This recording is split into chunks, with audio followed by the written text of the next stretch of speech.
Hello बच्चों, मैं आशीष पांडे आपका अपने YouTube चैनल PCS मार्गदर्शक पर स्वागत करता हूं।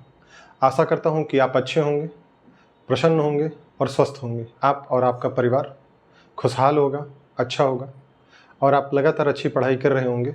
जैसा कि आप सभी जानते हैं कि मैं अभी कुछ दिनों से लगातार आपके लिए PPT के माध्यम से क्लासेस ले रहा था, जिसमें मैं कभी वन लाइनर क्लास ले रहा था, कभी मैं कंटेंट में मैं कभी किसी टॉपिक विशेष को पढ़ा रहा था और कभी कभी मैं PYQ सीरीज़ लेकर के लिए आ रहा था आपके लिए RO ARO से संबंधित। तो मुझे लगा कि मैं अभी इस तरीके से पढ़ा रहा हूँ, तो मुझे लगा कि एक बार मैं कहीं ना कहीं बच्चों से फेस टू फेस रूबरू हूँ। और मैं ये सोच ही रहा था कि मैं किस दिन बच्चों से फेस टू फेस मुझे रूबरू होना चाहिए। तो मुझे लगा आज का दिन सबसे अच्छा होगा इसके लिए, क्योंकि आज ही का दिन डॉक्टर सर्वपल्ली राधाकृष्णन का जन्म होता है और इन्हीं के जन्मदिवस पर पूरा देश, मतलब पूरा भारत देश जो है, टीचर्स डे मनाता है, शिक्षक दिवस मनाता है। तो मैं और मेरी पूरी टीम की तरफ से आप सभी को ढेर सारी शुभकामनाएं और आशीष, और आप सभी अपने मार्ग में आगे बढ़ते रहें।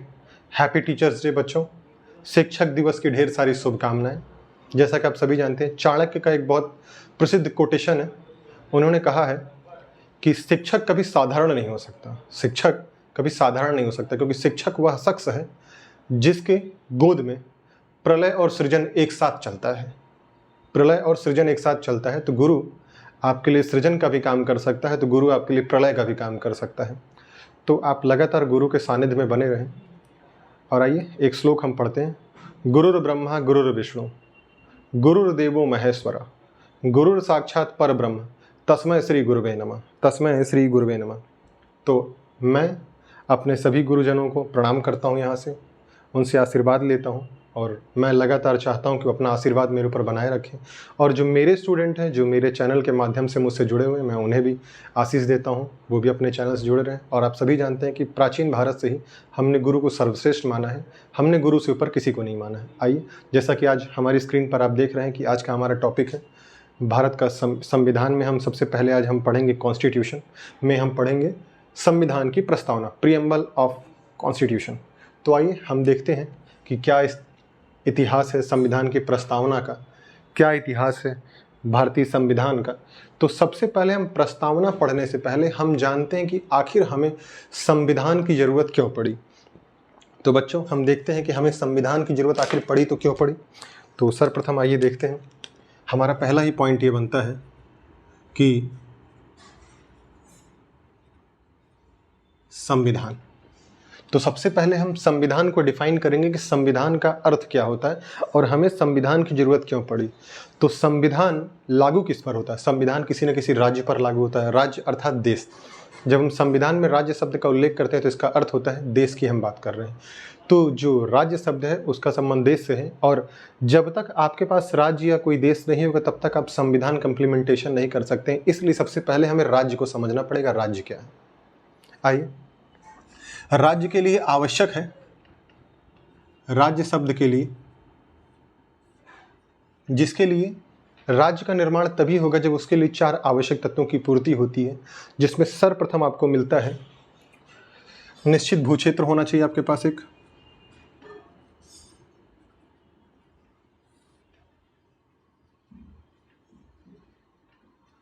आपके पास एक जनसंख्या होनी चाहिए, आपके पास एक सरकार होनी चाहिए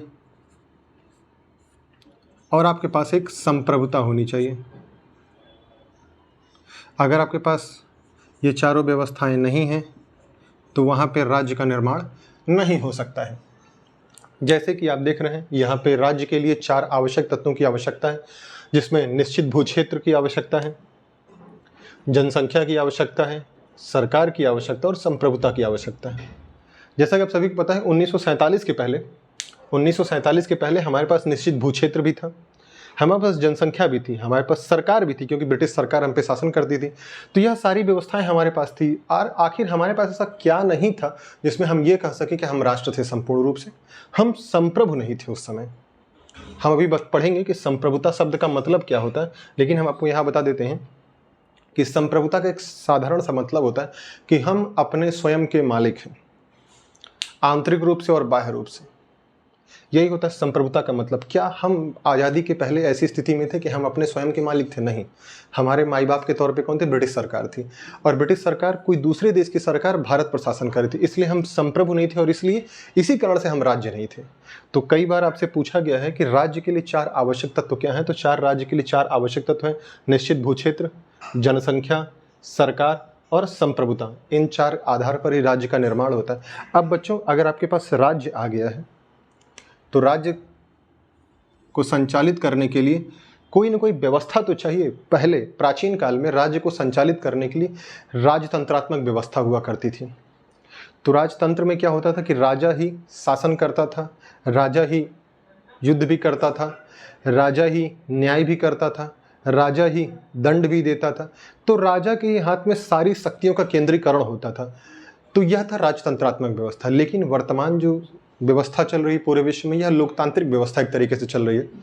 तो लोकतंत्र को संचालित करने के लिए कहीं ना कहीं आपको एक संविधान की आवश्यकता होती है, और उसी राज्य को जब संचालित करने के लिए संविधान की आवश्यकता होती है, तो आइए हम एक बार संविधान को देखते हैं। मान लीजिए अगर आपके पास कोई ऐसा देश जिसके पास अपना संविधान ही ना हो, तो क्या वह संचालित होगा? देखिए, आपके पास संविधान नहीं है फिर भी आप संचालित हो सकते हैं, लेकिन कोई न कोई कानूनी प्रक्रिया जरूर होगी, कोई न कोई नियम कानून विनियम जरूर आपके लिए होंगे जिसके माध्यम से आप संचालित हो सके, और वही नियम कानून आगे चल करके संविधान का रूप लेते हैं, और यही व्यवस्था संविधान कहलाती है। ताकि इस संविधान का होने से हमें क्या फायदा मिलता है? राज्य का जनता से व जनता से जो जन संघर्ष होता है, संघर्ष ना हो। तो संविधान का काम इतना होता है कि राज्य का जनता के प्रति और जनता का राज्य के प्रति एक क्या विशेष व्यवस्थाएं चलेंगी, संविधान किस तरीके से राज्य में लागू होगा, संविधान क्या बताएगा कि नागरिक का क्या अधिकार है, संविधान बताएगा कि नागरिक के क्या कर्तव्य हैं, संविधान हमें बताएगा कि जनता के क्या कर्तव्य हैं, राज्य के क्या कर्तव्य हैं, राज्य के क्या उद्देश्य हैं, क्या गोल हैं, क्या अचीवमेंट होनी चाहिए, क्या आदर्श होना चाहिए। इन सभी का उल्लेख हमारे संविधान में किया गया। और संविधान, इसीलिए हमें संविधान की आवश्यकता है, क्योंकि जब तक हमारे पास संविधान नहीं होगा तब तक किसी भी राष्ट्र का शासन संचालन अच्छी तरीके से नहीं चल सकता है।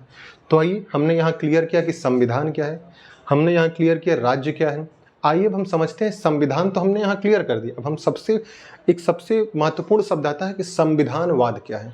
तो आइए हम संविधानवाद को देखते हैं कि संविधानवाद का अर्थ क्या होता है। लगातार आप इन सभी चीज़ों को नोट करते रहें, हम फ्लो चार्ट के माध्यम से भी आपको बता रहे हैं, एक ब्रीफ इंट्रोडक्शन दे रहे हैं कि संविधान क्या होता है, संविधान के आवश्यक तत्व क्या है। हम इन सब चीज़ों की चर्चा कर रहे हैं। आइए हम सीधे चर्चा करते हैं संविधानवाद क्या होता है। तो दोस्तों आइए हम देखते हैं संविधानवाद क्या है। लगातार आप इन्हें नोट करते रहें और लगातार संख्या बल को बढ़ाते रहें। बेल आइकन को अवश्य प्रेस करें ताकि हमारे चैनल के सभी नोटिफिकेशन आपको तत्काल प्रभाव से मिल जाए। आइए तो हम समझते हैं संविधानवाद क्या होता है।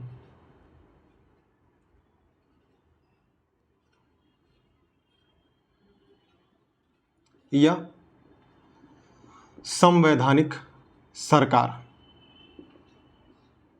ये 2 शब्द, यह यूपीएससी में आया हुआ क्वेश्चन है। यूपीएससी में ही राज्य के 4 तत्व क्या हैं उनके बारे में पूछा है। यूपीएससी में ही पूछा है कि संविधानवाद क्या है। यूपीएससी में ही पूछा है कि संवैधानिक सरकार क्या होती है। तो हम लगातार आपके लिए यूपीएससी हो या स्टेट पीसीएस हो या आरओ एग्जाम्स हो या वनडे एग्जाम्स हो, उन सभी एग्जाम्स को ध्यान रखते हुए हम आपको पढ़ाएंगे कि आपके कोई कंटेंट, कोई फैक्ट्स कहीं से कुछ भी छूटे नहीं। तो आइए, संविधानवाद का अर्थ होता है दोस्तों निरंकुशता व मनमाने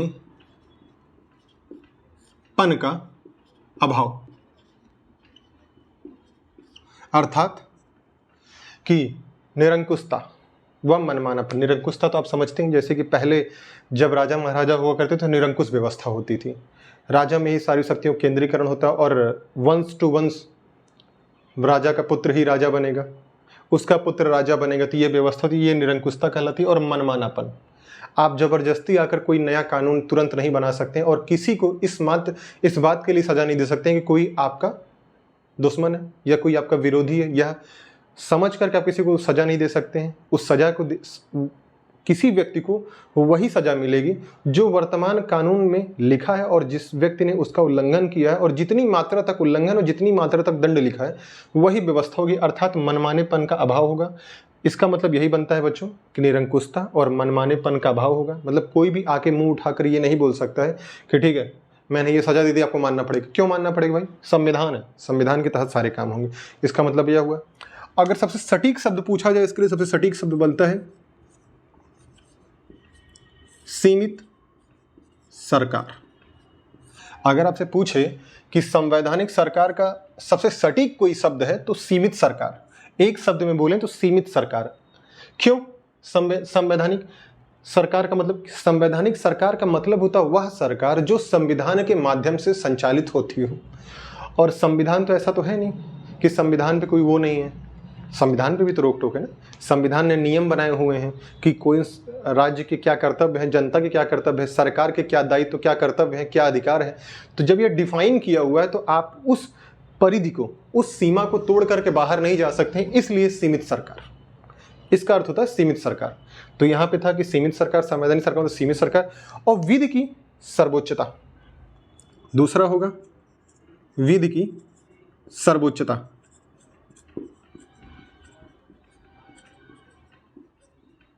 अर्थात आप प्रधानमंत्री के पुत्र हो या स्वयं प्रधानमंत्री हो, आप किसी भी पद पर क्यों ना हो, आप विधि अर्थात कानून से ऊपर नहीं हो सकते हैं। तो जो कानून में लिखा है दंड आपको उसी आधार पर मिलेगा, जो व्यवस्थाएं दी गई उसी आधार पर आपको सुविधा मिलेगी, जो अधिकार आपको मिले उसी अधिकार के आधार पर आपको व्यवस्थाएं मिलेंगी।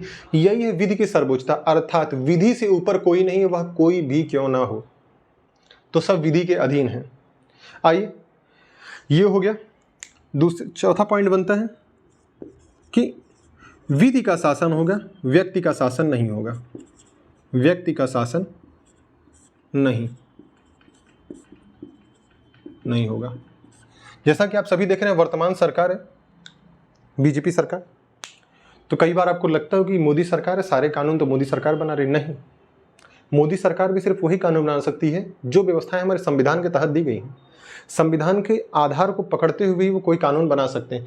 इसलिए किसी व्यक्ति अर्थात नरेंद्र मोदी का शासन नहीं है देश पर शासन है संविधान के तहत दिए गए प्रधानमंत्री पद के दावेदार का शासन है। इसलिए किसी व्यक्ति का शासन नहीं है, संविधान का शासन। वहां पे भी उन्हें संविधान अधिकार देता है कि आप देश की जनता के लिए कार्य करें। यह होता है व्यक्ति के शासन का, मतलब कि व्यक्ति का शासन विधि का शासन होगा। तो आइए, आपने 4 शब्द समझे संविधानवाद में क्या होता है। निरंकुशता व मनमानेपन का भाव, सीमित सरकार, विधि की सर्वोच्चता, और व्यक्ति का शासन नहीं होगा, सीधे सीधे विधि का शासन होगा। तो आपने अभी 3 शब्द देखे। हमने देखा कि संविधान की हमें ज़रूरत क्यों पड़ती है, राज्य क्या है, संविधान क्या होगा और संविधानवाद क्या है। हमने इन सारी चीज़ें देखा। और सीधे सीधे अब देखते हैं कि संविधान शब्द क्या है, संविधान का मतलब क्या होता है, ये देखते हैं। एक तरीके से मोटा मोटा हम संविधान को भी देख लेते हैं। संविधान को क्या कहते हैं, संविधान क्या है।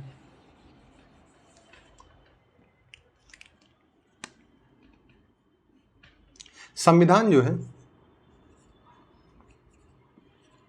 कानून का एक गुच्छा है, गुच्छा मात्र है। अर्थात कहा जाए कि संविधान में बताया गया है कि किसके क्या कर्तव्य और क्या दायित्व होंगे, क्या अधिकार होंगे, इनकी चर्चा की गई है। सभी का एक सीमा परिधि अर्थात एक क्षेत्र बना दिया गया, क्षेत्र विशेषाधिकार बनाया गया है कि आपको इसी के अंतर्गत सारे काम करने हैं। संविधान अर्थात संविधान हमें यह बताता है कि जनता क्या काम करेगी और सरकार क्या काम करेगी।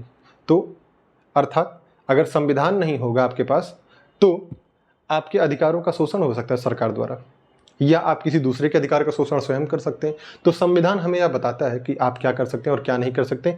यही संविधान का मुख्य बात है कि संविधान का अर्थ यही होता है कि कानून का एक गुच्छा जिस माध्यम से आप पूरे राज्य को संचालित करेंगे, व्यक्ति को संचालित करेंगे, किसी सोसाइटी को संचालित करेंगे, किसी व्यवस्था को संचालित करेंगे। यह सारा उल्लेख संविधान में किया गया और इन्हीं सभी उल्लेखों के माध्यम से संविधान का निर्माण होता है। आइए, जैसा कि अब हमने संविधान को देख लिया, सबसे पहले राज्य देखा, फिर संविधान देखा, फिर संविधानवाद देखा, यह सारी व्यवस्थाएं हमने देख ली। अब आपने हमारे यहाँ पे देखा कि हमने लिखा है प्रस्तावना अर्थात प्रियम्बल्स। आइए अब हम समझते हैं कि प्रियम्बल्स क्या है अर्थात प्रस्तावना क्या है। तो अगर हम प्रस्तावना की चर्चा करते हैं तो प्रस्तावना हमें बताता है कि हमारा संविधान कैसा होगा, अर्थात प्रस्तावना हमारे संविधान का सार है। अगर कहा जाए किसी से कि आपको संविधान पढ़ना है और संविधान को समझना है, तो सबसे पहले आप संविधान की प्रस्तावना को ही पढ़ लीजिए। जैसे ही आप संविधान की प्रस्तावना को पढ़ेंगे वैसे ही आपको यह समझ में आ जाएगा कि हमारा संविधान बना कैसा है, हमारे संविधान का नेचर कैसा है, हमारे संविधान का उद्देश्य क्या है, हमारे संविधान के आदर्श क्या हैं, हमारे संविधान के गोल क्या हैं। तो यह सभी उल्लेख हमारे संविधान की प्रस्तावना में किया गया है सार के तौर पर।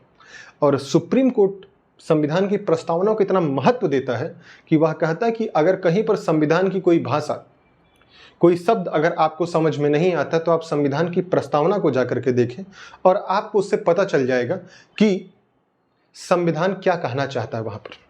क्योंकि बहुत सारी जगहों पर संविधान हमारा मौन है, तो हमें वह सारी समझ कहाँ से मिलती है? प्रस्तावना से। साफ साफ सीधे सीधे शब्दों में कहा जाए कि प्रस्तावना हमारे संविधान का सार है। तो क्या क्या है आइए देखते हैं। प्रस्तावना हमारे संविधान का सार है, संविधान की जन्म कुंडली है,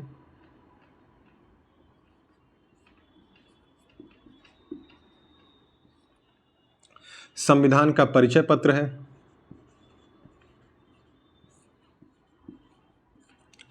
संविधान की आत्मा है। तो समझिए आप इतने महत्वपूर्ण शब्द क्यों दिए गए हैं आखिर प्रस्तावना को हमारे संविधान में। तो देखिए सार, जैसा कि मैंने भी सार का उल्लेख किया कि जब तक आप संविधान की प्रस्तावना को पढ़ेंगे तो आप पूरे संविधान को एसेंस को समझ जाएंगे कि संविधान क्या कहना चाहता है। क्योंकि हर व्यक्ति पूरा संविधान नहीं पढ़ सकता है, इसलिए संविधान की प्रस्तावना को पढ़ करके पूरे संविधान को समझ सकता है। इसलिए संविधान का सार है प्रस्तावना। अगर जन्म कुंडली की बात करें तो जैसे आप सभी की शादियाँ होंगी, शादी होगी तो एक जो पंडित होते हैं जो शादी कराते हैं वो आपसे किन चीज़ों की मांग करते हैं? आपसे मांग करते हैं कि आप हमें बताइए कि आप किस डेट को पैदा हुए थे, जैसा कि आपकी प्रस्तावना में भी दिया है 26 नवंबर 1949। ठीक है, आप कहाँ पैदा हुए थे, किस मुहूर्त में पैदा हुए थे, क्या नक्षत्र क्या गणनाएं थी, ये सारी चीज़ों की बात करता है। इसी प्रकार से हमारा संविधान की जो प्रस्तावना है वह सब कुछ बताता है संविधान के बारे में। इसलिए 26 नवंबर 1949 को ही हमने संविधान को स्वीकार किया, देखिए अंगीकृत किया, अधिनियमित किया और आत्मार्पित किया। तो जैसे यहाँ पे सारे शब्दों को लेके इसी प्रकार की चर्चाएं जब शादी तय होती है किसी की तो जन्म कुंडली में इसी सब चीज़ों की चर्चा की जाती है। इसलिए प्रस्तावना हमारे संविधान की जन्म कुंडली है। संविधान का परिचय पत्र क्यों है आइए देखते हैं।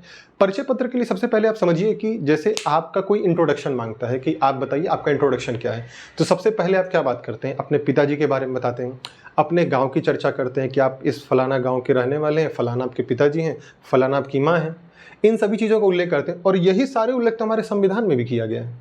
तो संविधान की प्रस्तावना में ये सारे उल्लेख किए गए, इसलिए संविधान का वो परिचय पत्र हुआ। तो देखिए बच्चों, परिचय पत्र की बात कर दिया। और आत्मा की, अगर हम संविधान की प्रस्तावना को निकालते तो संविधान जो है, शरीर तो संविधान के पास होगा पर उसकी आत्मा नहीं होगी, अर्थात बिना आत्मा के शरीर किसी काम की नहीं है। जैसे आप सभी जानते हैं कि आत्मा का हिंदू धर्म में, हिंदू माइथोलॉजी में बहुत अहम योगदान है। हम इसे बहुत महत्वपूर्ण तौर पर देखते हैं कि आत्मा क्या है, बिना आत्मा के शरीर कुछ भी नहीं। उसी प्रकार बिना प्रस्तावना के हमारा संविधान कुछ भी नहीं है। इसलिए प्रस्तावना जो है हमारे संविधान की आत्मा है। तो देखिए हमने क्या क्या चीज़ें समझ लिया कि अब हमने समझा कि संविधान क्या है, हमने समझा कि प्रस्तावना क्या है, हमने समझा कि राज्य क्या है, हमने समझा कि संविधान की आवश्यकता क्यों है, हमने यह समझा कि संविधानवाद क्या है और संवैधानिक सरकार क्या है। आइए अब हम सीधे अपने टॉपिक की तरफ कदम बढ़ाते हैं कि हमारा टॉपिक क्या है। उम्मीद करता हूं कि आपने ये सारे पॉइंट्स लिख लिए होंगे। अभी हम बताएंगे कि संविधान की प्रस्तावना को आत्मा किसने कहा, जन्म कुंडली किसने कहा, परिचय पत्र किसने कहा, यह सारी चीज़ों का उल्लेख करेंगे। आइए एक बार हम संविधान की प्रस्तावना को तेजी से पढ़ लेते हैं कि संविधान की प्रस्तावना में क्या क्या चीज़ें दी गई हैं। हम भारत के लोग भारत को एक संपूर्ण प्रभुत्व संपन्न समाजवादी, धर्मनिरपेक्ष, लोकतंत्रात्मक गणराज्य बनाने के लिए और इसके समस्त नागरिकों को सामाजिक, आर्थिक और राजनीतिक न्याय। तो बच्चों न्याय कितने हो? सामाजिक, आर्थिक, राजनीतिक न्याय, विचार, अभिव्यक्ति, धर्म, विश्वास व उपासना की स्वतंत्रता की बात करता है। तो हमारा संविधान कितने प्रकार की स्वतंत्रता की बात करता है? 5 प्रकार। कौन? विचार, अभिव्यक्ति, धर्म, विश्वास व उपासना की स्वतंत्रता की बात करता है। वहीं प्रतिष्ठा व अवसर की बात करता है, प्रतिष्ठा व अवसर की बात करता है। तो यह समता के तहत दिया गया। तो समता जो हमें मिले किस में मिलेगी? प्रतिष्ठा और अवसर में हमें समानता। समता और समानता में क्या डिफरेंस होता है अभी हम इसकी भी चर्चा करेंगे। प्राप्त करने के लिए तथा व्यक्ति की गरिमा और राष्ट्र की एकता तथा अखंडता सुनिश्चित करने के लिए, बंधुत्व बढ़ाने के लिए दृढ़ संकल्पित होकर अपने इस संविधान सभा में आज दिनांक 26 नवंबर 1949 को एतद द्वारा इस संविधान को अंगीकृत, अधिनियमित और आत्मार्पित करते हैं। अंगीकृत मतलब होता है कि 26 नवंबर 1949 को हमने इस संविधान को अंगीकृत अर्थात स्वीकार किया, अधिनियमित अर्थात पारित किया, वहीं आत्मार्पित अर्थात अपनी आत्मा को समर्पित कर दिया। तो हमारा संविधान इतना पवित्र है कि हमने संविधान को स्वीकार किया अर्थात अंगीकृत किया, अधिनियमित किया और आत्मार्पित किया अर्थात आत्मार्पित अर्थात हमने अपनी आत्मा पर ही इसको अर्पित कर लिया, हमने खुद पर ही इसको समर्पित कर लिया। तो यह थी हमारी संविधान की प्रस्तावना। आइए संविधान की प्रस्तावना का नेचर समझते हैं कि संविधान की प्रस्तावना का नेचर क्या है। यह सबसे पहले हम समझते हैं कि प्रस्तावना के तत्व क्या क्या है। आइए दोस्तों हम समझते हैं कि प्रस्तावना के तत्व क्या है। कई बार आपसे क्वेश्चन आ जाता है कि प्रस्तावना के तत्व को बताएं। कई बार मेंस में क्वेश्चन आता है कि प्रस्तावना के तत्व को डिफाइन करें। तो सर्वप्रथम समझना तो पड़ेगा ना आपको कि प्रस्तावना के तत्व होते क्या हैं। तो आइए प्रस्तावना के तत्व को हम देखते हैं क्या होगा। तो प्रस्तावना के तत्व को 4 प्रकार में बांटा गया है। तो सबसे पहले 4 प्रकार में कौन सा है देखते हैं। आइए दोस्तों, संविधान के अधिकार का स्रोत। हमारी प्रस्तावना जो है संविधान के अधिकार का स्रोत बताती है।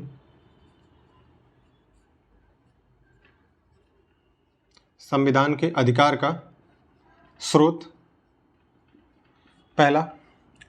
दूसरा बात करती है संविधान की प्रकृति की बात करती है कि संविधान की प्रकृति क्या होगी। आपको उम्मीद करता हूं कि आप सभी को दिख रहा होगा। थोड़ी सी हमारी राइटिंग शायद गंदी है, हम फिर भी इसे ठीक करने की कोशिश करेंगे। तो संविधान की प्रकृति क्या होगी, वहीं संविधान का उद्देश्य क्या होगा। आइए हम इसकी भी चर्चा करते हैं कि संविधान का उद्देश्य क्या होगा।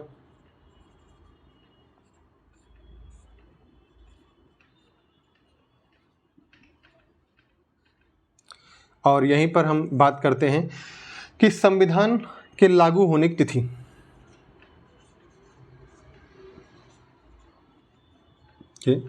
लागू होने की तिथि।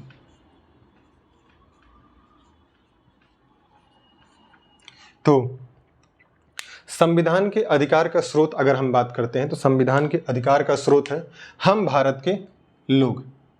हम भारत के लोग जो है इसका संबंध है संविधान के अधिकार के स्रोत से। अगर संविधान की प्रकृति की बात किया जाए तो कैसी प्रकृति होगी संविधान की?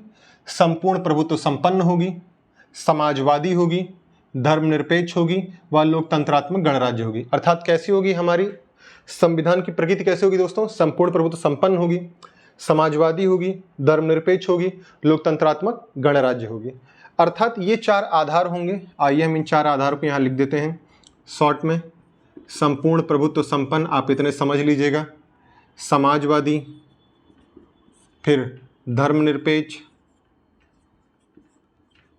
वहीं एक शब्द आएगा अखंडता, लोकतांत्रिक गणराज्य।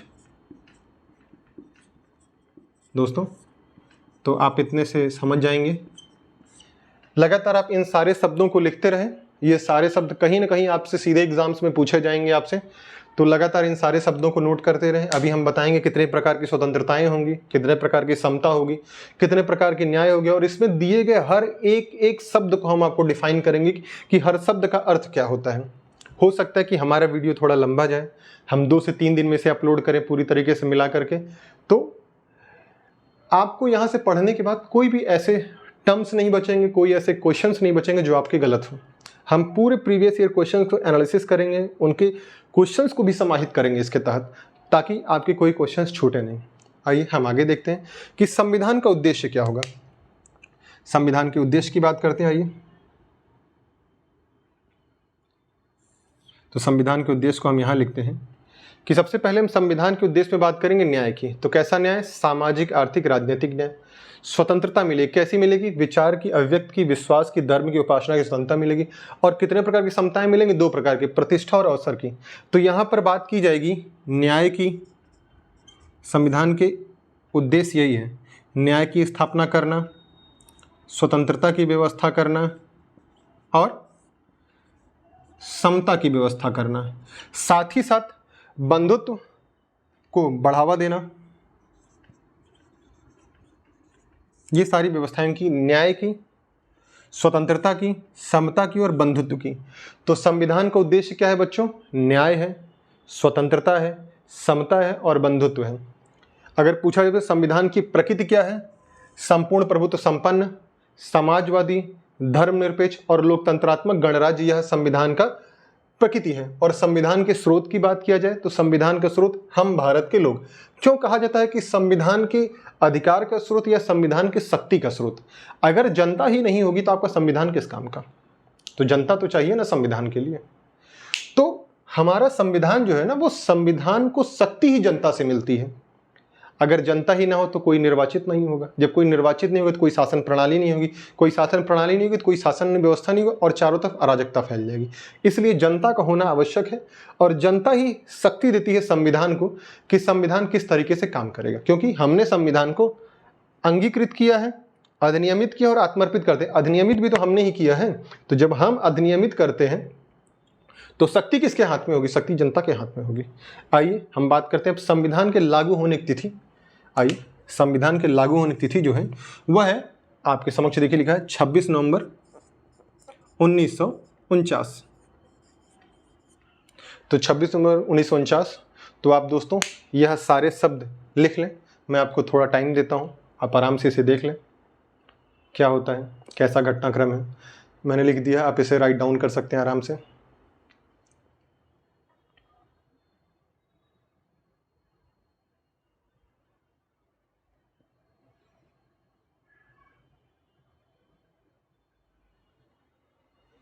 आइए, उम्मीद करता हूँ कि आपने लिख लिया होगा इसे या स्क्रीनशॉट ले लिया होगा।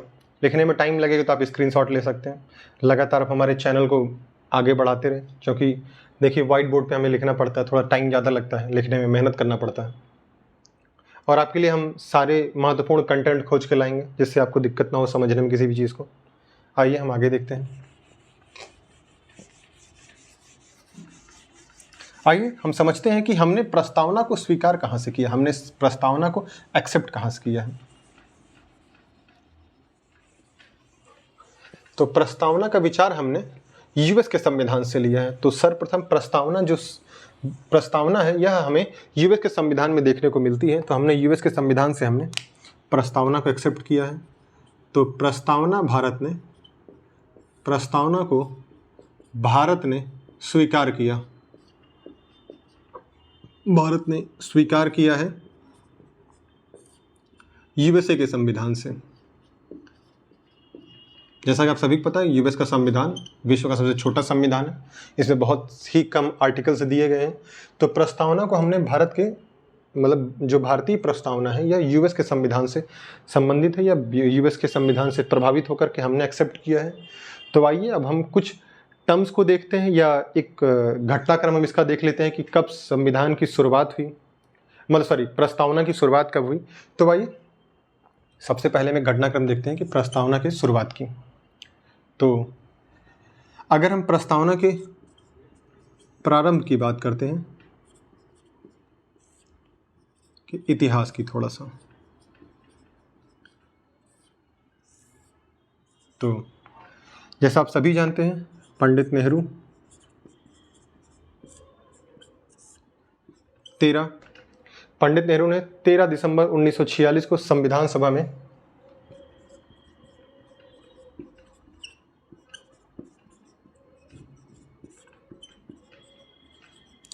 प्रस्तावना को प्रस्तुत किया।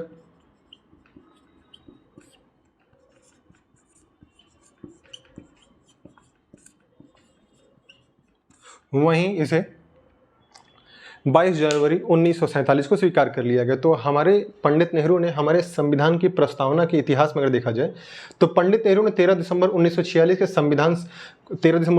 को संविधान सभा की प्रस्तावना को प्रस्तुत किया और 22 जनवरी 1947 को हमने अर्थात संविधान सभा ने हमारे संविधान की प्रस्तावना को स्वीकार कर लिया। कब स्वीकार किया संविधान सभा ने?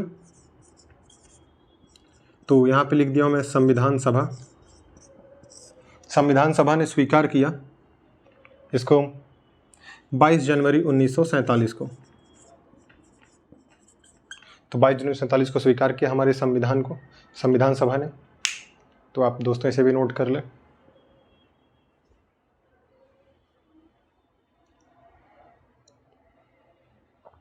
उम्मीद करता हूं कि आपने इसे नोट कर लिया होगा, स्क्रीनशॉट ले लिया होगा। आइए हम बात करते हैं प्रस्तावना के महत्व की।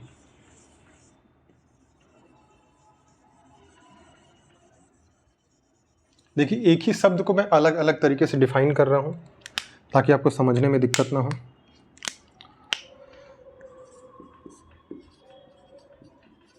प्रस्तावना का महत्व, सबसे पहला महत्व तो यही है कि यह संविधान का सार है। दूसरा, यह हमें शासन प्रणाली की चर्चा करता है कि शासन प्रणाली कैसी होगी हमारी। तीसरा, यह बताता है कि हमारे आदर्श और गोल क्या होंगे, आदर्श क्या होंगे। चौथा, हमें बताता है कि हमारे कर्तव्य क्या होंगे। इन सभी चीज़ों के उल्लेख हमारे संविधान की प्रस्तावना में किया गया है। आइए, साथ ही साथ यह संविधान के निर्माण की तिथि मतलब संविधान के स्वीकार करने की तिथि की बात करता है। तो देखिए दोस्तों, यहाँ पे ये सारे घटनाक्रम हमने चर्चा कर दी कि प्रस्तावना का महत्व क्या है, यह हमें संविधान के सार को बताता है, यह हमें शासन प्रणाली का उल्लेख करता है, यह हमें आदर्श के बारे में चर्चा करता है और यह हमें कर्तव्यों की चर्चा करता है। तो दोस्तों यह हमने घटनाक्रम बता दिया। और शासन प्रणाली हमारी कैसी होगी, जैसे कि अभी हमने थोड़े टाइम पहले ही उल्लेख किया कि शासन प्रणाली जो हमारी होगी वह संपूर्ण प्रभुत्व संपन्न, समाजवादी, धर्मनिरपेक्ष और लोकतंत्रात्मक गणराज्य होगी, जहां पे हम सभी लोगों को न्याय की व्यवस्था देंगे, सामाजिक, आर्थिक, राजनीतिक न्याय मिलेगा और साथ ही साथ उन्हें 5 प्रकार की स्वतंत्रताएं मिलेंगी। कौन कौन सी? विचार की, अव्यक्त की, धर्म की, विश्वास की, उपासना की स्वतंत्रताएं मिलेंगी और 2 प्रकार की समताएं मिलेंगी, प्रतिष्ठा और अवसर की समता मिलेगी। तो यह सारी व्यवस्थाएं हमारे शासन प्रणाली में समाहित हैं। आप सभी लगातार देख रहे होंगे कि आपको सारे अधिकार मिले हुए हैं, उन सारे अधिकार का यूज़ करते हैं। जैसे आप स्वतंत्रता का अधिकार है, आपको न्याय का अधिकार है, आपको समता दी जाती है आपको। तो यह सारी व्यवस्थाएं हमारा संविधान आपके लिए कराता है और जो लगातार सरकारें बनती रहती वह इन सभी व्यवस्थाओं को अपने अनुरूप जैसा वह सक्षम होती है उस हिसाब से आपको प्रदान करती हैं। आइए हम आगे देखते हैं। तो ये हो गया संविधान का महत्व। आइए हम आगे देखते हैं एक बार। अब हम बात करते हैं कि संविधान में कितने प्रकार की संविधान में कुछ शब्द हैं। आइए हम शब्दों को देख लेते हैं। कुछ महत्वपूर्ण शब्द हैं। वे शब्द क्या क्या हैं? तो सबसे पहले अब यहाँ लिखते हैं प्रस्तावना के महत्वपूर्ण शब्द, जिसे डिफाइन करना आवश्यक है। बिना इन्हें समझे आप पूरी प्रस्तावना को नहीं समझ सकते हैं। प्रस्तावना के महत्वपूर्ण शब्द, आइए देखते हैं हम यहाँ पर क्या क्या मिलता है हमें। तो सबसे पहला मिलेगा हमें संपूर्ण प्रभुत्व संपन्न शब्द मिलेगा कि संपूर्ण प्रभुत्व संपन्न क्या होता है। ओके एक सॉरी एक मिनट बच्चों। हाँ, संपूर्ण प्रभुत्व, एक्चुअली वाइट बोर्ड पे लिखने की थोड़ी सी आदत नहीं है ना, तो इसलिए बार बार मिस्टेक्स हो रही है। संपूर्ण प्रभुत्व संपन्न महत्वपूर्ण शब्दों में देखते हैं। दूसरा है समाजवाद, तीसरा है धर्मनिरपेक्ष,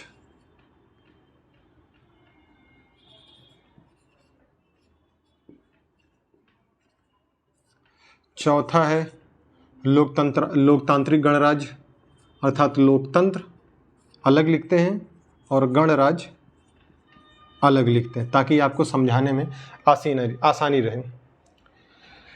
यहाँ पर स्वतंत्रता की बात करते हैं, कहीं पर समता की बात करते हैं। आइए हम स्वतंत्रता की बात कर देखते हैं। तो यहाँ पे न्याय की चर्चा की गई है, न्याय शब्द। स्वतंत्रता की बात की गई है,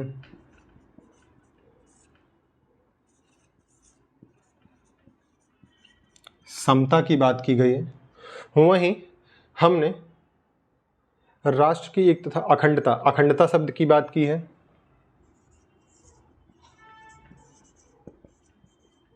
और बंधुत्व की बात की है।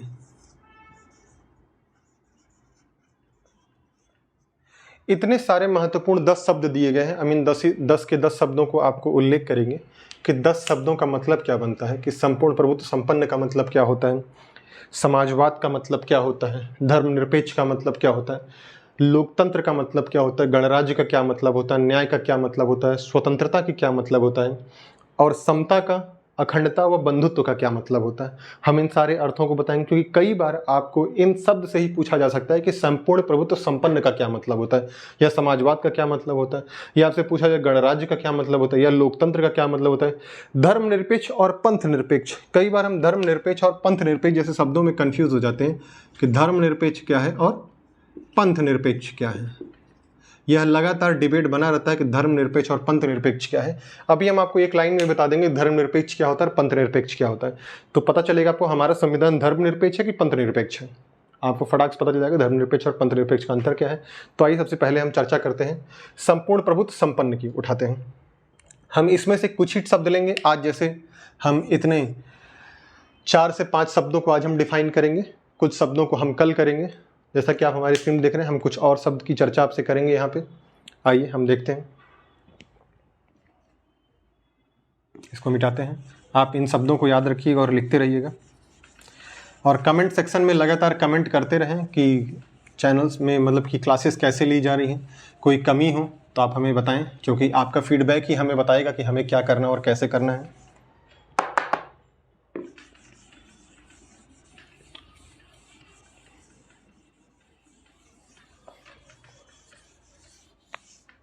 आइए सबसे पहले हम लिखते हैं संपूर्ण प्रभुत्व संपन्न। अगर ध्यान से आप इस शब्द को पढ़ें और अगर आप इस शब्द को तोड़ दें कुछ भागों में, तो आपको समझ में आ जाएगा कि संपूर्ण प्रभुत्व संपन्न का मतलब क्या होता है। प्रभुत्व का मतलब होता है खुद का, खुद पर, स्वयं पर, और संपूर्ण का मतलब होता है पूर्ण रूप से। तो आइए हम इस शब्द को डिफाइन करने की कोशिश करते हैं कि क्या होता है। तो संपूर्ण प्रभुत्व संपन्न का मतलब होता है कि भारत जो है वह आंतरिक, क्योंकि यहां लिखा गया ना कि भारत को एक संपूर्ण प्रभुत्व, देखिए भारत को एक, क्या भारत को कैसा बनाना है, एक संपूर्ण प्रभुत्व संपन्न बनाना है। तो आइए हम देखते हैं कि भारत को कैसे हम संपूर्ण प्रभुत्व संपन्न बना सकते हैं। देखिए भारत जो है आंतरिक व बाह्य रूप से, आंतरिक व बाह्य रूप से हर निर्णय को लेने में सक्षम है।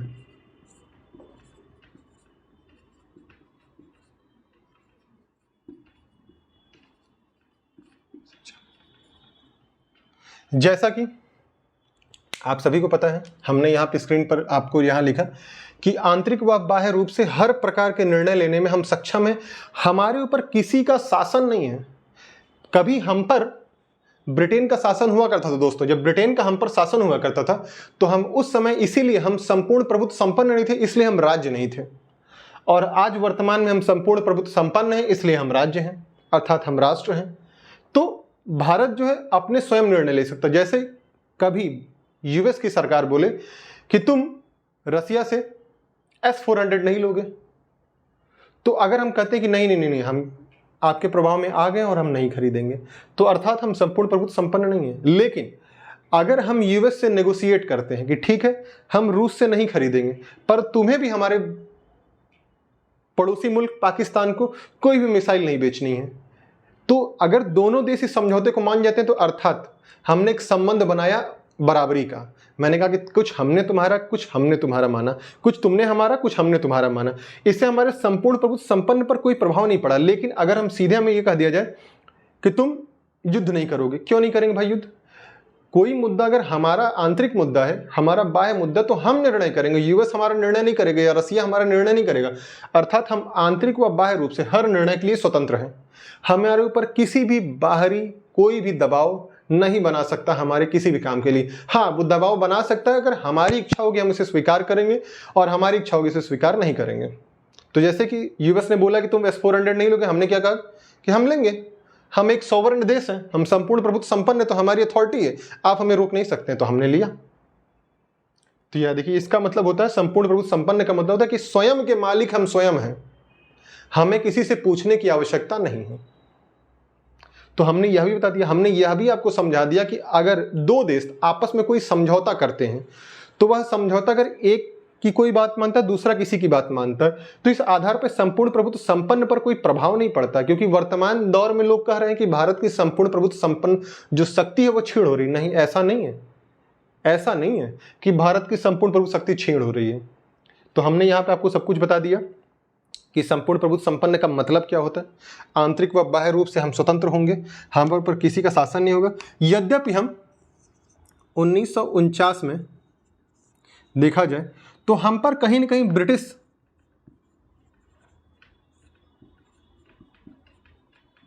ब्रिटिश क्राउन जो था, यह कहा जाए कि एक तरह ब्रिटिश क्राउन नहीं, सॉरी यहाँ दोस्तों गलत हो गया, यहाँ पे होगा राष्ट्रमंडल।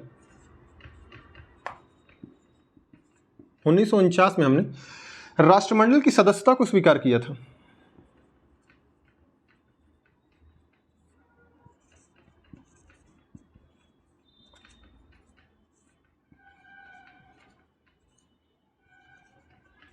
परंतु यह राष्ट्रमंडल की सदस्यता स्वीकार करने का यह प्रभाव नहीं था कि हमारे संप्रभुता पर कोई हनन हो जाएगा। वहां पर पंडित नेहरू ने कहा था कि हमने राष्ट्रमंडल की सदस्यता जरूर स्वीकार की है, लेकिन हम आंतरिक व बाह्य रूप से हर निर्णय लेने के लिए स्वतंत्र हैं। हम पर राष्ट्रमंडल कोई दबाव नहीं बना सकता है। और हमने कुछ दिनों बाद राष्ट्रमंडल की सदस्यता को भी त्याग दिया, इसलिए क्योंकि हमें उसकी आवश्यकता नहीं थी। आइए हम आगे घटनाक्रम को देखते हैं कि अब आपने समझ लिया कि संप्रभुता का मतलब क्या होता है या संपूर्ण प्रभुत्व संपन्न का मतलब क्या होता है। और एक चीज, हम संपूर्ण प्रभुत्व संपन्न है तो इसका मतलब है कि हम बाहरी देश, किसी भी दूसरे देश की सीमा को अधिग्रहित कर सकते हैं।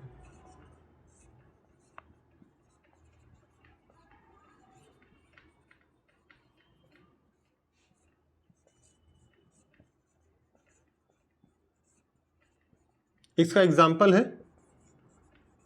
सिक्किम। दोस्तों, जब सिक्किम हम में शामिल होना चाहा तो हमने किसी यूएस से जाके नहीं पूछा कि क्या हम सिक्किम को अपने देश में शामिल करें या नहीं करें। हमने स्वयं निर्णय लिया, जबकि सिक्किम हमारा अंग नहीं था भारत का, वह भारत से बाहर हुआ करता था, लेकिन हमने सिक्किम को शामिल किया क्योंकि हम संपूर्ण प्रभुत्व संपन्न थे, हमें किसी की परमिशन की आवश्यकता नहीं थी। दोस्तों, तो जैसा कि आपको हमने बता दिया कि आंतरिक व बाह्य रूप स्वतंत्र है, इसका यहाँ पे एग्जाम्पल दे दिया। हम राष्ट्रमंडल की सदस्यता को हमने स्वीकार किया, पर उस स्वीकार का यह मतलब नहीं था कि हमारे संपूर्ण प्रभुत्व संपन्न शब्द पर कोई प्रभाव पड़ेगा। आइए हम आगे घटनाक्रम को देखते हैं। दोस्तों, आगे घटनाक्रम में अब नया शब्द क्या मिलेगा आपको। संपूर्ण प्रभुत्व संपन्न हो गया, समाजवादी शब्द को समझते हैं कि समाजवाद शब्द का अर्थ क्या होता है।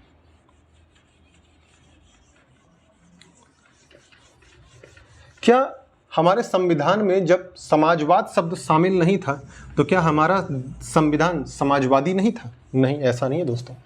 हमारा संविधान समाजवादी शुरू से था और हमारा समाज ही समाजवादी है। हमारा समाज ही समाजवादी है, इसलिए संविधान की प्रस्तावना में हमने समाजवाद शब्द को नहीं जोड़ा मूल संविधान में। लेकिन 42वें संविधान संशोधन अधिनियम 1976 के माध्यम से 42वें संविधान संशोधन अधिनियम 1976 के माध्यम से हमने समाजवादी शब्द को अपनी संविधान की प्रस्तावना में जोड़ा। क्यों? क्योंकि संविधान सभा में जब बहस चल रहा था तो बहस के दौरान कुछ लोगों ने कहा क्या हमारे संविधान में समाजवाद के लिए जगह नहीं है? तो हमने कहा क्यों नहीं है। हमने तो बताया कि हमने समाजवाद की सारी व्यवस्थाएं पहले से ही शामिल कर रखी हैं, लेकिन लोगों ने नहीं माना, लोगों ने बहस किया। तो फिर संविधान सभा में जब बहस हुई तो इस दौरान हमें लगा कि चलो ठीक है, हमें 42वें संविधान संशोधन अधिनियम 1976 के माध्यम से समाजवाद शब्द को शामिल करके समाजवाद की वैलिडिटी को प्रूफ कर देते हैं कि हाँ भाई हमारे यहाँ समाजवादी व्यवस्थाएं हैं। तो आइए हम समझते हैं कि समाजवाद का मतलब क्या होता है। पूर्णतः हम जब तक समाजवाद का मतलब नहीं समझेंगे तो हमें समझ में नहीं आएगा। तो जैसा कि हमने बताया कि मूल संविधान में देखिए संपूर्ण प्रभुत्व संपन्न, लोकतांत्रिक गणराज्य का उल्लेख था, लेकिन समाजवाद, पंथ निरपेक्ष और अखंडता शब्द, समाजवाद, पंथ निरपेक्ष व अखंडता जैसे शब्दों का उल्लेख हमारे मूल संविधान में नहीं था। तो हमने समाजवाद, पंथ निरपेक्ष व अखंडता जैसे शब्दों को 42वें संविधान संशोधन अधिनियम 1976 के माध्यम से शामिल किया। और यह जो हमने शामिल किया है किसके सिफारिश पर? स्वर्ण सिंह समिति की सिफारिश पर। तो स्वर्ण सिंह समिति इतने महत्वपूर्ण थे, स्वर्ण सिंह समिति की सिफारिश पर ही हमने समाजवाद, पंथ निरपेक्ष और अखंडता जैसे शब्दों को संविधान में शामिल किया दोस्तों। तो आइए हम समझते हैं कि समाजवाद का मतलब क्या होता है, समाजवाद की शुरुआत कैसे हुई। तो समाजवाद की शुरुआत, आइए हम घटनाक्रम को देखते हैं एक बार। संविधानवाद की शुरुआत कहाँ से होती है?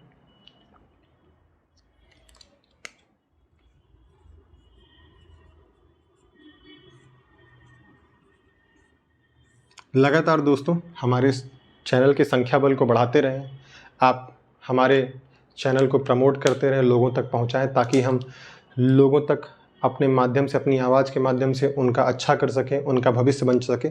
आइए, जैसा कि हमने बताया कि समाजवाद का उल्लेख मूल संविधान में हमारे नहीं था। दूसरा, यह 42वें संविधान संशोधन अधिनियम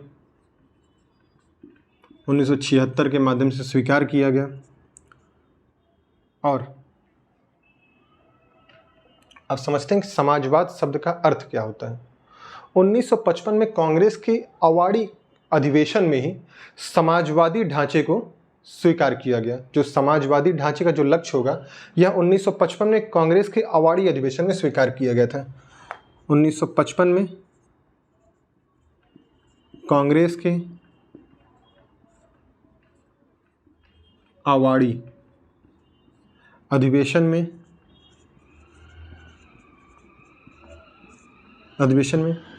समाजवाद को एक लक्ष्य के तौर पर स्वीकार किया गया दोस्तों।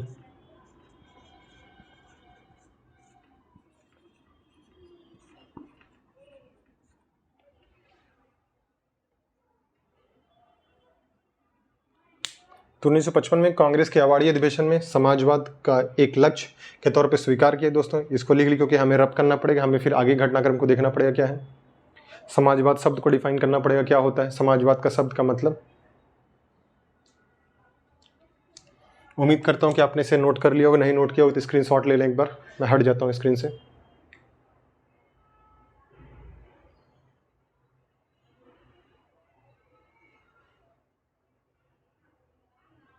आइए दोस्तों,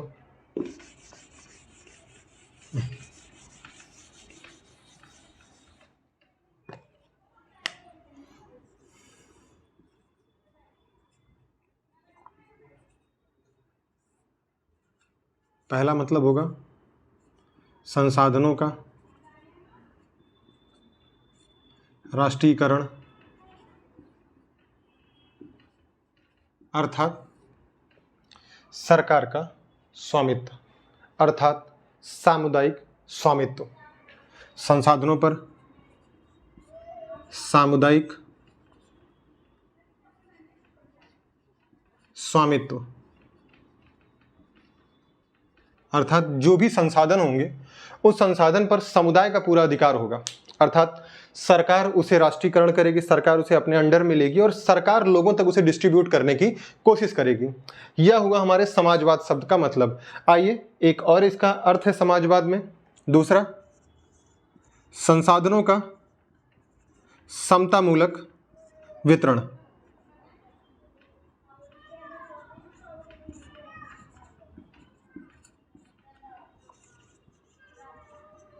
संसाधनों का समतामूलक वितरण, तो देखिए, संसाधनों का समतामूलक वितरण अर्थात जिसको जितनी स्थिति के हिसाब से चाहिए, जिसको जितनी जरूरत है उस आधार पर देना।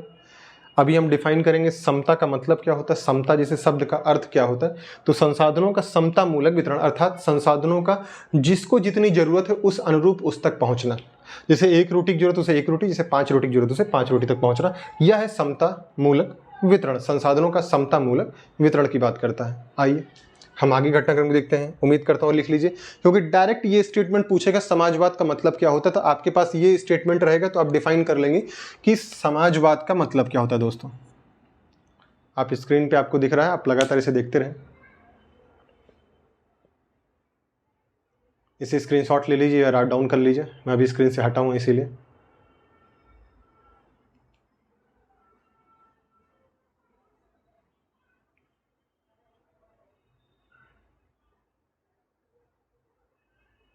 उम्मीद करता हूँ कि आपने लिख लिया होगा। आइए हम आगे देखते हैं।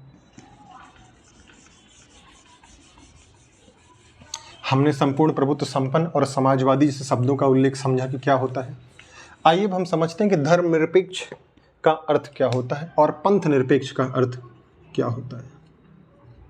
तो सबसे पहले हम समझते हैं धर्मनिरपेक्ष का मतलब क्या होता है। पहले तो जानिए कि भारत का जो संविधान है वह धर्मनिरपेक्ष नहीं है, वह पंथ निरपेक्ष है। क्योंकि पहले तो मैं धर्म को डिफाइन करूंगा, धर्म क्या होता है, आप खुद ही ऑटोमेटिकली समझ जाएंगे कि भारत संविधान धर्मनिरपेक्ष कैसे हो सकता है। भारत संविधान तो पंथ निरपेक्ष है। आइए देखते हैं धर्म और पंथ में अंतर क्या है। पहले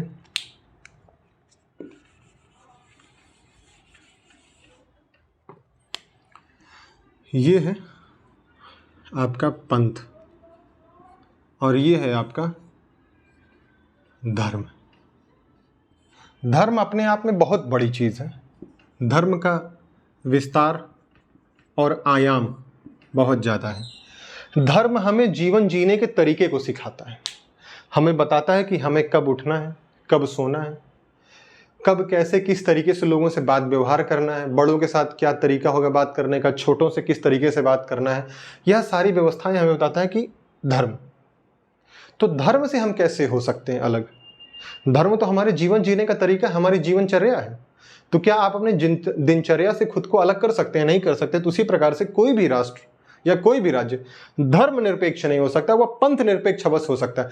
लेकिन पश्चिम के लोग पंथ को धर्म मानते हैं, पर हमारा भारत जो है पंथ को और धर्म को अलग अलग मानता है। इसलिए भारत का संविधान कहता है कि हम पंथ निरपेक्ष हो सकते हैं पर हम धर्मनिरपेक्ष नहीं हो सकते। क्यों? क्योंकि हम अपने जो दिनचर्या है, हमारी जो जीवन शैली है कि क्या खाना है, किस मौसम में किस तरीके से हमें रहना है, कैसी पूजा प्रथा होगी हमारे, ये सभी व्यवस्थाएं हमें धर्म बताता है। धर्म हमें बताता है कि जीवन जीने का तरीका, और यह हर धर्म में आपको मिलेगा जीवन जीने का तरीका। और पंथ क्या बताता है? पंथ हमें बताता है पूजा पाठ का तरीका, कि हम पूजा कैसे करेंगे। कोई अल्लाह का नाम लेगा, कोई भगवान श्री राम का नाम लेगा, तो कोई जीसस क्राइस्ट का नाम लेगा, तो इस तरीके से कोई वाहे गुरु का नाम लेगा। तो ये जो है पंथ की व्यवस्थाएं हैं। पंथ में क्या बोला जाता है? पंथ में बताया जाता है कि आप पूजा कैसे करेंगे, आप चंदन कैसे लगाएंगे, आप पगड़ी धारण करेंगे कि नहीं करेंगे, आप टोपी पहनेंगे कि नहीं पहनेंगे, आप क्रॉस वाला लॉकेट पहनेंगे कि नहीं पहनेंगे, ये पंथ बताता है। और पंथ में हम हस्तक्षेप कर सकते हैं पर हम धर्म में कोई हस्तक्षेप नहीं कर सकते हैं। तो हमारा जो राज्य, हमारा जो संविधान है वह पंथ निरपेक्ष की बात करता है, ना कि धर्म निरपेक्ष की। अर्थात पंथ हम निरपेक्ष हो सकते हैं पर हम धर्म निरपेक्ष नहीं हो सकते। हम उस व्यवस्था से कैसे अलग हो सकते हैं जो हमें जीवन जीने के तरीके को बताती है। तो हम जीवन जीने के तरीके से हम अलग नहीं हो सकते, अर्थात हम धर्म से अलग नहीं हो सकते हैं दोस्तों, हम पंथ से अलग हो सकते हैं अपने आप को। तो आइए अब हम पंथ का मतलब, एक संवैधानिक तौर पे हम पंथ का मतलब क्या होता है समझते हैं। या तो मैंने एक लेहमैन भाषा में आपको समझाया, एक व्यवहारिक तौर पर। आइए हम पंथ को संवैधानिक रूप से समझते हैं क्या होता है।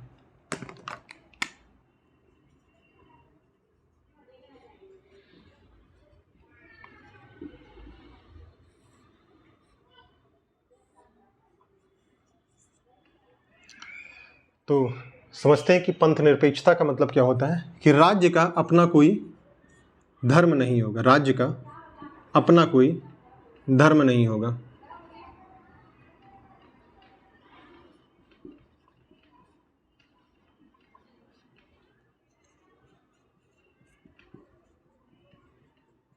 कोई धर्म नहीं होगा, अर्थात राज्य सभी धर्मों को समान रूप से मानेगा, समान रूप से उनके साथ आचरण करेगा, व्यवहार करेगा।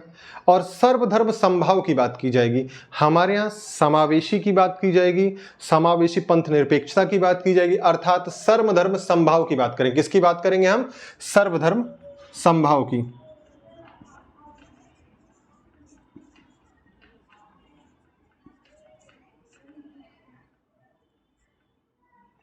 सर्वधर्म समभाव की बात करेंगे हम पंथ निरपेक्षता के तहत।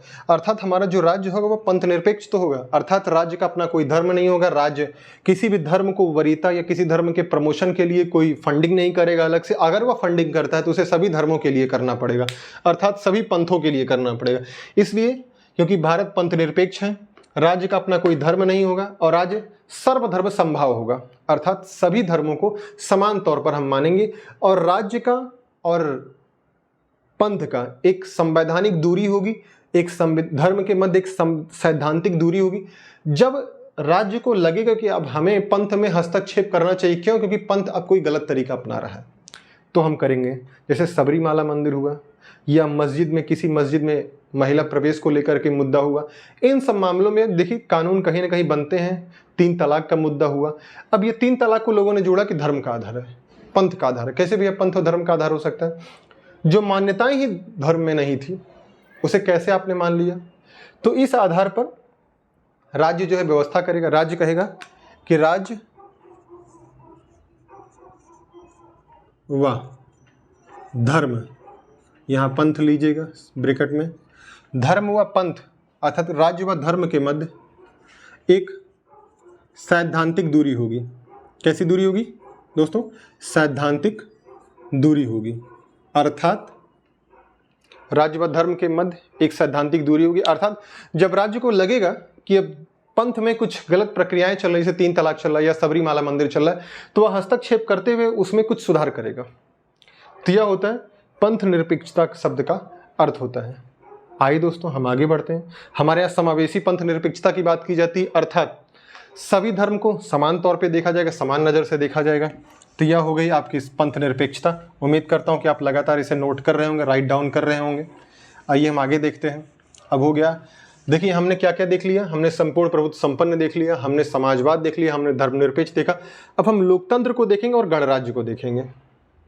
सबसे पहले हम लोकतंत्र को देखते हैं कि लोकतंत्र का मतलब क्या होता है। लोकतंत्र, लोगों का शासन। लोकतंत्र का सीधा सा सरल भाषा में अर्थ होता है लोगों का शासन। लोगों का शासन एक शब्द में कहा जाए तो, क्योंकि कई बार आपसे लोग आते हैं और पूछते हैं लोकतंत्र, जब आप कहानियां सुनाते कहते हैं ना ना कहानी नहीं, एक सटीक शब्द में बताइए, मतलब लोगों का शासन। अब लोग शासन कैसे करते हैं आपको यह समझना पड़ेगा। एक लोकतंत्र भी 2 तरीके, एक प्रत्यक्ष लोकतंत्र, एक अप्रत्यक्ष लोकतंत्र है। तो आइए हम सबसे पहले प्रत्यक्ष और अप्रत्यक्ष लोकतंत्र की घटनाक्रम को देखते हैं कि लोग प्रत्यक्ष और अप्रत्यक्ष लोकतंत्र क्या है। लगातार हमारे चैनल को लाइक, शेयर एंड सब्सक्राइब करते रहें दोस्तों, संख्या बल को बढ़ाते रहें, लोगों तक पहुंचाते रहें। प्रत्यक्ष लोकतंत्र और अप्रत्यक्ष लोकतंत्र। ओके, प्रत्यक्ष लोकतंत्र, अप्रत्यक्ष लोकतंत्र। प्रत्यक्ष लोकतंत्र की व्यवस्था इसे वर्तमान में कहीं देखी नहीं जाती है आज के घटनाक्रम में, पर फिर भी कहीं कुछ लोग कहते हैं कि स्विट्जरलैंड में व्यवस्था देखी जाती है। प्रत्यक्ष लोकतंत्र में क्या होता है कि जनता स्वयं अपना शासन करती है अपने ऊपर, अर्थात जनता स्वयं शासन के नियम निर्धारण में, कानूनी व्यवस्था में खुद बातचीत करके सुधार करती। जैसे कभी कहा जाए ब्रेड का क्या रेट होना चाहिए, दूध का क्या रेट होना चाहिए। अब जनता से सर्वे करा के सीधे पूछ रहे हैं, जनता ने कहा कि अच्छा ठीक है इतने रुपए रेट होना चाहिए, तो रख दिया जाता है। यह होता है प्रत्यक्ष लोकतंत्र, अर्थात जनता स्वयं अपने निर्णय ले रही है या लोगों तक पहुंचा रही है अपनी भाषा को। वहीं अप्रत्यक्ष लोकतंत्र की बात करते हैं। वर्तमान में सबसे प्रचलित और सबसे प्रसिद्ध यही है अप्रत्यक्ष लोकतंत्र। अप्रत्यक्ष लोकतंत्र का दोस्तों मतलब यह होता है कि लोगों ने अपने लिए एक निर्वाचित प्रतिनिधि चुन लिया है। कैसे चुन लिया है? एक निर्वाचित प्रतिनिधि चुना है, और यह जो निर्वाचित प्रतिनिधि होगा, यही निर्वाचित प्रतिनिधि अब जनता के लिए कार्य करेगा। जनता के लिए क्या बोलेगा कि जनता जैसे एक सर्वे के तौर पे पता चलेगा कि जनता कोई मांग चाहती है, तो सरकार जो है अर्थात जो यहाँ पे प्रतिनिधि होंगे, यह प्रतिनिधि कानून व्यवस्था लेके आएंगे। उसके लिए कोई कानूनी व्यवस्था लेके आएंगे, जैसे कि लोगों ने, महिलाओं ने कहा कि हमें सबरीमाला मंदिर में जाना है, या महिलाओं ने कहा कि हमें 3 तलाक नहीं चाहिए, हमें 3 तलाक से निजात दिलाइए। तो अब सरकार ने कहा अच्छा यार लोगों की मांग है, तो प्रत्यक्ष जो प्रतिनिधि थे, अप्रत्यक्ष प्रतिनिधि थे, उन प्रतिनिधियों ने क्या किया, उसके लिए कानून लाया और उसे समाप्त कर दिया उस व्यवस्था को। तो यह है लोकतंत्र की पावर। लोकतंत्र का मतलब होता है जनता का, जनता के लिए और जनता द्वारा ही शासन, जो अब्राहम लिंकन द्वारा दिया गया एक शब्द है, एक कोटेशन है, आप इसे याद कर लीजिए, सबसे प्रसिद्ध है। जनता का, जनता के लिए, जनता द्वारा शासन। कभी आपसे पूछा जाए लोकतंत्र लिखिए, तो लोकतंत्र सबसे पहले आप यही लिखिए, जनता का, जनता के लिए, जनता द्वारा शासन, और उसके बाद सीधे प्रत्यक्ष अप्रत्यक्ष बताइए। फिर अप्रत्यक्ष में क्या क्या व्यवस्थाएं वो बताइए कि प्रतिनिधि चुने जाते हैं, जो प्रतिनिधि चुने जाएंगे वह जनता पे शासन करेंगे और जनता के लिए नियम कानून बनाएंगे। यह है हमारा प्रत्यक्ष लोकतंत्र और अप्रत्यक्ष लोकतंत्र। हमने लोकतंत्र को डिफाइन कर दिया कि लोकतंत्र क्या होता है। आइए हम आगे घटनाक्रम को देखते हैं क्या होता है।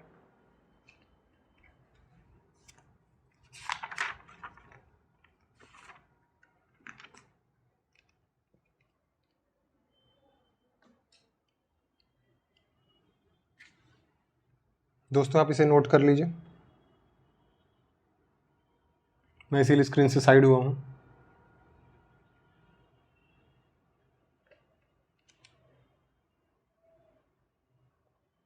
उम्मीद करता हूं कि आपने नोट कर लिया होगा। आइए अब हम आगे बढ़ते हैं।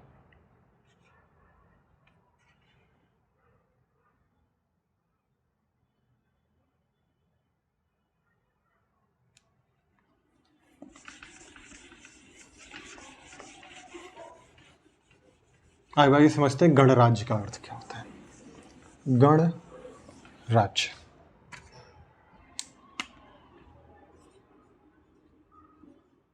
हमारे चैनल पीसीएस मार्गदर्शक को लगातार शेयर एंड सब्सक्राइब करते रहें दोस्तों। तो अब समझते हैं गणराज्य शब्द का अर्थ क्या होता है। गण राज्य अर्थात राज्य का जो प्रतिनिधि होगा, अर्थात जो राष्ट्र अध्यक्ष होगा, अर्थात हमारे देश में राष्ट्राध्यक्ष कौन है? राष्ट्रपति हैं। तो जो हमारे देश का राष्ट्राध्यक्ष होगा वह निर्वाचित होगा, वंशानुगत नहीं होगा। तो हम सीधे सीधे बात करते हैं कि गणराज्य का अर्थ सीधे सीधे शब्दों में यही होता है कि जो हमारा प्रतिनिधि होगा या जो हमारा राष्ट्राध्यक्ष होगा वह निर्वाचित होगा, वह वंशानुगत नहीं होगा, वंश टू वंश क्रम में नहीं चलेगा। अर्थात राष्ट्राध्यक्ष, भारत में राष्ट्राध्यक्ष राष्ट्रपति होता है। तो जो राष्ट्राध्यक्ष होगा वो वंशानुगत नहीं होगा, वह कैसा होगा? वह निर्वाचित होगा, प्रत्यक्ष तौर पे या अप्रत्यक्ष तौर पे निर्वाचित होगा। तो भारत में प्रत्यक्ष निर्वाचित तो होता नहीं है, यह अप्रत्यक्ष निर्वाचित होता है। अर्थात हम जिस प्रतिनिधि को, सांसद को चुनते हैं वही सांसद राष्ट्रपति को चुनता है कि हमारा राष्ट्रपति कौन होगा, इसलिए यह अप्रत्यक्ष होता है। हम जिसे चुनते हैं वह राष्ट्रपति को चुनता है, इसलिए अप्रत्यक्ष होगा, प्रत्यक्ष नहीं होगा। तो हमारा जो राष्ट्राध्यक्ष होगा वह निर्वाचित होगा। इसीलिए कहा जाता है कि जो ब्रिटेन में है, ब्रिटेन में वंशानुगत व्यवस्था है। ब्रिटेन लोकतंत्र तो है पर वह राजतंत्रात्मक वह कहा जाए एक तरीके से राजशाही व्यवस्था के तहत लोकतंत्र है। वहाँ पे गणराज्य नहीं है, वहाँ पे राजा की व्यवस्था आज भी वर्तमान में चले। देखिए वहाँ पे रानियाँ आज भी चलती हैं, राजा आज भी चलते हैं। तो भारत तो गणराज्य है पर ब्रिटेन गणराज्य नहीं है। अर्थात वहाँ का जो राष्ट्राध्यक्ष होता है दोस्तों वह निर्वाचित होता है। वहाँ का जो राष्ट्राध्यक्ष होगा अर्थात जो राष्ट्रपति होगा, क्योंकि हम अपने राष्ट्रपति की तुलना अगर तरीके से करते हैं तो हम ब्रिटेन के राजा से करते हैं। और ब्रिटेन का राजा जो है वंशानुगत होता है, अर्थात उसका पुत्र राजा बनेगा, उसका पुत्र राजा बनेगा। पर भारत में क्या है, क्या किसी के राष्ट्रपति के पुत्र कभी राष्ट्रपति बनते हैं? नहीं, जो निर्वाचित होगा वही बनेगा, जिसके में कर्तव्य होगा, जिसके अंदर वह कार्य निभाने की क्षमता होगी उसी में होगा। तो गणराज्य शब्द का अर्थ होता है कि जो राष्ट्राध्यक्ष हमारा होगा वह वंशानुगत नहीं होगा, निर्वाचित होगा। अर्थात चाहे प्रत्यक्ष हो चाहे प्रत्यक्ष। अगर वहाँ देखा जाए, यूएस में देखा जाए, तो यूएस में जो राष्ट्रपति होता है वह राष्ट्राध्यक्ष भी होता है और वह शासनाध्यक्ष भी होता है, दोनों होता है, क्योंकि उसके अंदर ही राष्ट्रपति और एक तरीके से देखा जाए उसके अंदर ही सारी शक्तियां समाहित हैं, तो वह राष्ट्राध्यक्ष होता है। तो वहाँ पर प्रत्यक्ष तौर पर राष्ट्राध्यक्ष चुना जाता है। पर भारत में राष्ट्राध्यक्ष जो है अप्रत्यक्ष तौर पर चुना जाता है। क्यों? क्योंकि हम जिस प्रतिनिधियों को अर्थात सांसदों और विधायकों को चुनते हैं वही सांसद और विधायक मिल करके हमारे राष्ट्रपति को चुनते हैं। तो यह है हमारे गणराज्य की व्यवस्था। हमने यहाँ देखिए बता दिया आपको, आप इसे नोट डाउन कर लें। उम्मीद करता हूँ कि आज की क्लास आपको अच्छी लगी होगी। बाकी के बचे शब्द का उल्लेख हम कल करेंगे। हाँ, यहाँ कुछ चीज़ें टर्म्स बच गई हैं, आइए हम कुछ टर्म्स की चर्चा यहाँ कर देते हैं जो स्क्रीन पर आपको दिख रहा होगा लिखा हुआ। आइए, जैसे प्रारंभ में ही कहा था कि हमारे संविधान को कुछ ना कुछ कहा गया, हमारे संविधान की प्रस्तावना को। तो आइए देखते हैं हमारे संविधान की प्रस्तावना क्या क्या कहा गया है दोस्तों। एक बार हाँ देखिए ध्यान से, यहाँ लिखा है संविधान पर कुछ विचार दिए गए। संविधान पर कुछ विचार दिए गए। क्या विचार दिए गए? तो जो उस समय के संविधान जब बन रहा था तो उस समय कुछ संविधान सभा में शामिल कुछ व्यक्ति थे, उन्होंने संविधान की प्रस्तावना के बारे में कुछ कहा। तो उसमें से एक व्यक्ति थे KM मुंशी। यह शब्द एज इट इज ऐसे ही रट लीजिएगा, क्योंकि यह कई बार पूछा जा चुका है और आगे भी आपसे पूछा जाएगा। यह इसी तरीके क्वेश्चंस आपसे लगातार पूछे गए। आप चाह करके प्रीवियस ईयर क्वेश्चंस उठा के देखें, चाहे IAS के हों चाहे PCS के हों, उन सभी क्वेश्चंस देखें। यहाँ इवन वनडे एग्जाम्स के तक के क्वेश्चंस में आपको वो सारे क्वेश्चंस मैं सॉल्व करूंगा जो वनडे एग्जाम, चाहे सिपाही से लेकर के PCS तक के सभी एग्जाम्स के क्वेश्चन आपसे सॉल्व होंगे इसी व्हाइट बोर्ड के माध्यम से। मैं गारंटी देता हूं आपको, एक भी क्वेश्चन आपके बाहर नहीं जाएंगे। आइए देखें, तो KM मुंशी ने क्या कहा कि संविधान की राजनीतिक जन्म कुंडली, संविधान की प्रस्तावना को राजनीतिक जन्म कुंडली कहा। क्यों कहा राजनीतिक जन्म कुंडली? जैसा कि हमने बताया था कि अगर जन्म कुंडली की बात की जाए तो आपसे आपके नाम के बारे में, आपके जन्म के बारे में, जन्म के समय के बारे में पूछा जाएगा। तो इन सभी का उल्लेख हमारे संविधान में किया गया। जैसे आप देख सकते हैं 26 नवंबर 1949 को हमारा संविधान अंगीकृत किया गया, अधिनियमित किया गया और आत्मर्पित किया गया, तो इसीलिए जन्म कुंडली कहा गया। वहीं डॉक्टर भार्गव दास ने क्या कहा इसको? डॉक्टर ठाकुर भार्गव दास ने कहा कि संविधान की आत्मा, प्रस्तावना क्या कहा दोस्तों? प्रस्तावना कहा कि प्रस्तावना संविधान की आत्मा। किसने कहा? डॉक्टर ठाकुर भार्गव दास ने कहा। वहीं पे NK पालकीवाल ने क्या कहा? NK पालकीवाल ने कहा कि यह संविधान की जो प्रस्तावना है यह संविधान का पहचान पत्र है, अर्थात परिचय पत्र है। हमने इसकी भी उल्लेख किया आपसे कि परिचय पत्र या पहचान पत्र के तौर पर कैसे हमारा प्रस्तावना है। अगर आपको नहीं याद है तो आप हमारे वीडियोस को एक बार पीछे जाके देखें, हमने स्टार्टिंग में ही बताया सबसे पहले आपको। और अर्नेस्ट वारकर व जस्टिस गजेंद्र गढ़कर, अर्नेस्ट वारकर व जस्टिस गजेंद्र गढ़कर ने क्या कहा? संविधान की कुंजी कहा। किसे? प्रस्तावना को संविधान की कुंजी कहा। देखिए दोस्तों, कई बार हम कंफ्यूज होते हैं कि डॉक्टर भीमराव अंबेडकर की तरफ से संविधान की आत्मा क्या है। तो अगर डॉक्टर भीमराव अंबेडकर के नाम का उल्लेख कर कहे तो आप कहेंगे संविधान का फंडामेंटल राइट्स का अनुच्छेद 32 संवैधानिक उपचारों का अधिकार जो है, यह डॉक्टर भीमराव अंबेडकर की तरफ से संविधान की कही गई आत्मा है। कौन? अनुच्छेद 32।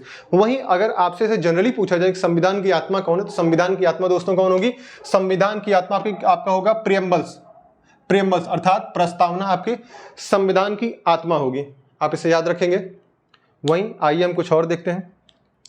हमारे मूल संविधान में संपूर्ण प्रभुत्व संपन्न लोकतंत्रात्मक गणराज्य, कई बार आपसे उल्लेख किया जाता है कि आप एक बार घटना इसको क्रम वाइज लिखें। कहां से कहां तक क्रम वाइज आपको दिया जाता है? हम भारत के लोग भारत को एक संपूर्ण प्रभुत्व संपन्न, समाजवादी, धर्मनिरपेक्ष, लोकतंत्रात्मक गणराज्य बनाने के लिए बात करते हैं। यही शब्द जो है यह हमारे संविधान की जो प्रस्तावना में दिया है, यह कई बार आपसे पूछा जाता है कि आप इनके घटनाक्रम को लिखें। तो आप चाहें तो इन पे नंबरिंग कर सकते हैं। हम भारत के लोग पहली आएगा, फिर आएगा भारत को एक, फिर आएगा संपूर्ण प्रभुत्व संपन्न तीसरे नंबर पे, फिर चौथे नंबर पे आएगा समाजवादी शब्द, पांचवें पर आएगा धर्मनिरपेक्ष शब्द, छठे पर आएगा लोकतंत्रात्मक और सातवें पर आएगा गणराज्य। तो इन शब्दों के क्रम को आप लगातार लिख लें और जैसे हमारी क्लास कंप्लीट होगी तो हम सारे शब्दों के घटनाक्रम को आपको बताएंगे, तो आप इनको याद करें। वहीं हमने धर्मनिरपेक्ष शब्द, समाजवादी शब्द और अखंडता शब्द, कहाँ है? अखंडता शब्द को हमने 42वें संविधान संशोधन अधिनियम 1976 के माध्यम से शामिल किया। यह स्वर्ण सिंह समिति की सिफारिश के आधार पर स्वीकार किया गया था दोस्तों। वहीं आइए हम देखते हैं एक और हमारा कुछ ऑप्शन, हाँ कुछ बच गया था। आइए ये देखिए, जैसे रूस की क्रांति, हमने सामाजिक आर्थिक राजनीतिक न्याय, जो हमने न्याय को लिया है, न्याय में कौन कौन सा? सामाजिक, आर्थिक और राजनीतिक न्याय। कैसा न्याय? सामाजिक, आर्थिक, राजनीतिक न्याय का जो विचार है हमने रूस की क्रांति 1971 में लिया। रूस की क्रांति जो 1971 में हुआ था, तो जब 1971 में रूस की क्रांति हुई तो उस समय वहां के लोगों ने सामाजिक आर्थिक राजनीतिक न्याय की मांग की और इसी से हम प्रभावित होकर के हमने सामाजिक आर्थिक राजनीतिक न्याय को हमने स्वीकार किया अपने संविधान की प्रस्तावना में और हमने इसे एक्सेप्ट भी किया है।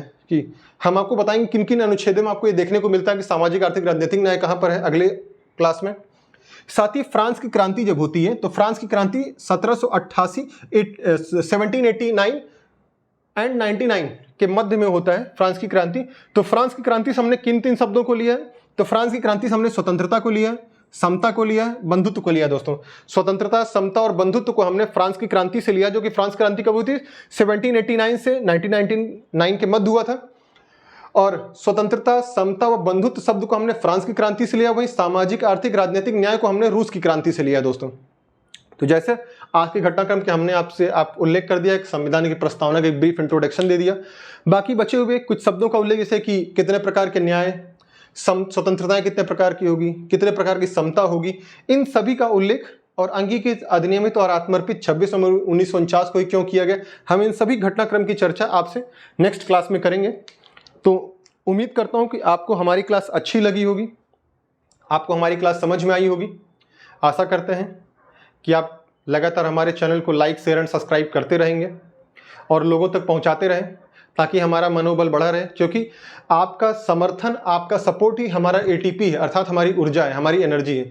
अगर आपका समर्थन, आपका सपोर्ट हमें लगातार मिलता रहेगा तो हमारा चैनल भी आगे बढ़ेगा थोड़ा थोड़ा, और साथ ही साथ हम आपको अच्छे से अच्छे, बेहतर से बेहतर कंटेंट लेकर के आएंगे और समझाते हुए अच्छे से समझाएंगे ताकि आपको समझ में आए। क्योंकि कई बार बच्चों का यह समस्या रहती है कि शब्द तो पढ़ लेते हैं लेकिन वह शब्द को समझ नहीं पाते हैं। जब तक हम संविधान के शब्दों को नहीं समझेंगे तब तक हम संविधान के साथ खेल नहीं सकेंगे, और जब तक आप संविधान के साथ आपको खेलना नहीं आएगा तब तक आप किसी भी एग्जाम्स को क्वालिफाई नहीं कर सकते हैं। तो मैं आपसे अब अलविदा लेता हूं। जैसा भी होगा आप हमें फीडबैक जरूर दीजिएगा। मैं अपनी क्लास को यहीं समाप्त करता हूं। जय हिंद, जय भारत दोस्तों।